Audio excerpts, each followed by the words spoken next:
ሰላም ወገኖች እንዴት ናችሁ? ደህና ናቸው። እግዚአብሔር ስሙ ይባረክ።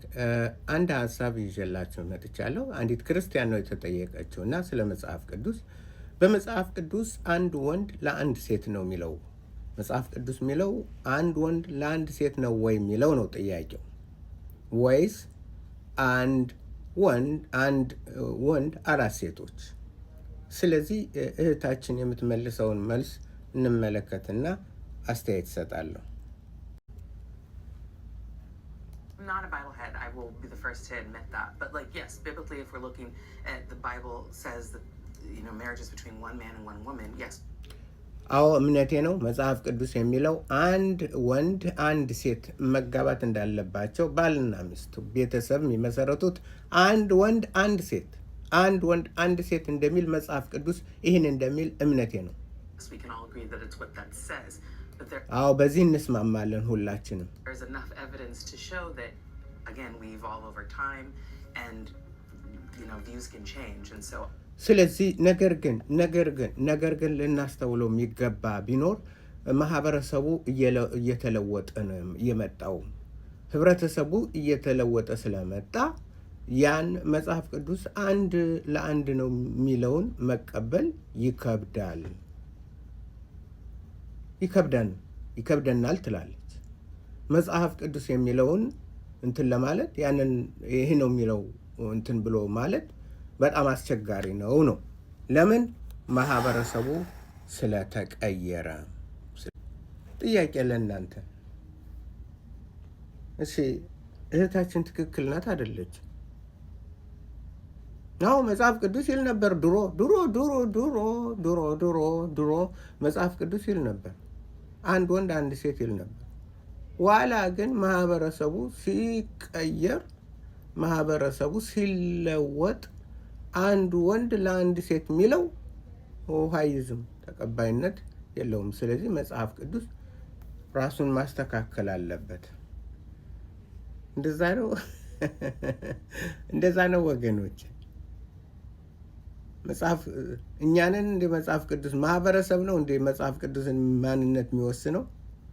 የእግዚአብሔርን ቃል በድምፅ ብልጫ ነው። በዲሞክራሲ እንደሚባለው በአሜሪካ በድምፅ ብልጫ ነው ወይ የእግዚአብሔር ቃል እንትን የሚለው የሚጸናው? እኔ ይገርመኛል። ምንድን ነው የነካነ? እሺ ባካችሁ ንገሩኝ። ዙሮብኝ ነው እኔ ነው የዞረብኝ ወይስ ዓለሙ ነው የዞረበት? እኔ ነኝ ወይስ የዞረብኝ ወይስ ዓለሙ ነው የዞረበት? ምን አይነት እንትን ነው? እናንተ እህቶች ወንድሞች፣ ምንድን ነው የነካን? መጽሐፍ ቅዱስ አይለወጥም። ሰማይና ምድር ያልፋል፣ ቃሌ ግን አይለወጥም ነው ያለው። አንድ ለአንድ ካለ መጀመሪያ ዘፍጥረት ላይ አለቀ። ከዛ በኋላ ምንም ይቀይረው የለም። ሶሳይቲው ነው መቀየር ያለበት፣ ማህበረሰቡ ነው መቀየር ያለበት። ማህበረሰቡ ነው ወደ እግዚአብሔር ስታንዳርድ መምጣት ያለበት እንጂ እኛ የእግዚአብሔር ቃል ወደ እኛ ስታንዳርድ አይመጣም። 5 ማግባት ከፈለኩ መጽሐፍ ቅዱስ 5 ቆነጃጅት አሉ እኮ 5ቱን ቆነጃጅት ማግባት አለብኝ። ስለዚህ መጽሐፍ ቅዱስ ወይ ጌታ ኢየሱስ ወይ አስተካክልልኝ፣ ጌታ ኢየሱስ ወይ አስተካክልልኝ፣ 5ቱን ቆነጃጅት ማግባት ፈልጋለሁ።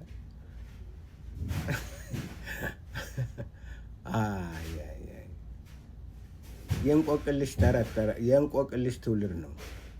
የእንቆቅልሽ ትውልድ። አዎ መጽሐፍ ቅዱስ እንዲህ ይል ነበር። አሁንሳ ሶሳይቲው እንትን ስላለ በቃ መቀየር አለበት።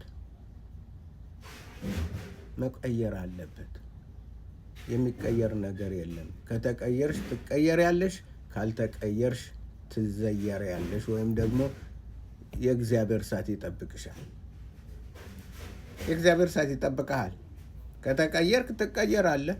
እግዚአብሔር የሚለውን አሜን ብለህ ትቀበላለህ፣ ትኖራለህ። አለበለዛ የእግዚአብሔር እሳት ይጠብቅሃል። በቃ ዳስት ሰይጣን በጭንቅላቱ በክርስቲያኑ ጭንቅላት ውስጥ ነግሶ ነው ያለው። በጣም የሚያሳዝን ነው። በየሜዳው አንድ ሰው መጽሐፉ ምንድን ነው? መጀመሪያ ወጣችሁ ከመከራከራችሁ ከመወያየታችሁ ከምናምን ከማለታችሁ በፊት መጀመሪያ እንማር። ቃሉ ምንድን ነው የሚለው? የእግዚአብሔር ቃል እንዴት ነው የምረዳው? እንዴት ነው የምገነዘበው? ምንድን ላደርግ? በእግዚአብሔር ዘንድ መልካም የሆነው ምንድን ነው? አይሁዶች እኮ ወደ ጌታ ወደ ኢየሱስ መጥተው ነው የጠየቁት። የእግዚአብሔርን ስራ እንድንሰራ ምን እናደርግ? የእግዚአብሔርን ስራ ትሰሩ ዘንድማ ይሄ ነው፣ በእግዚአብሔር በላከው በልጁ ማመን ነው። ከዛ በኋላ ሌላው ይጨመራል። በእሱ ስታምን ትምህርቱን ትቀበላለህ፣ ሁሉን ትቀበላለህ፣ መንገዱን ታውቂያለሽ። አለበለዚያ ግን ይሄ የተደናበረ ትውልድ ከመደናበር የሚያመልጥበት ምንም እንትን የለውም። የእግዚአብሔር ቃል አይቀየርም፣ አይለወጥም። የእግዚአብሔር ቃል አይሻርም። እኛ የምንለወጥ ከሆነ እንለወጣለን። ካልተለወጥንም ጌታ ኢየሱስ ሲመጣ ይለውጠናል። ጥሩ አድርጎ ወደ ቦታችን ይልከናል። በዛም ጥርስ ማፋጫትና ዋይታ ለቅሶ ይሆናል። ወደ ውጭ ይጣላል። ጌታ ሆይ ጌታ ሆይ ጌታ ሆይ ነው። የኢየሱስን ስም ማወቅ ብቻ አይደለም፣ መኖር ነው። ስለዚህ እንዴት ነው የምታዩት? መጽሐፍ ቅዱስ መቀየር አለበት። እኛ ስንወድቅ እሱም መውደቅ አለበት። ስታንዳርዱን መቀየር አለበት። እንደዚህ ዓለም እንደ አሜሪካ ፖሊሲ ነው፣ እንደ ፈረንሳይ እንደ እንግሊዝ ፖሊሲ ነው። የእግዚአብሔር ቃል ነው ወገኖች። ይሄ ነው። ስለዚህ እንማር።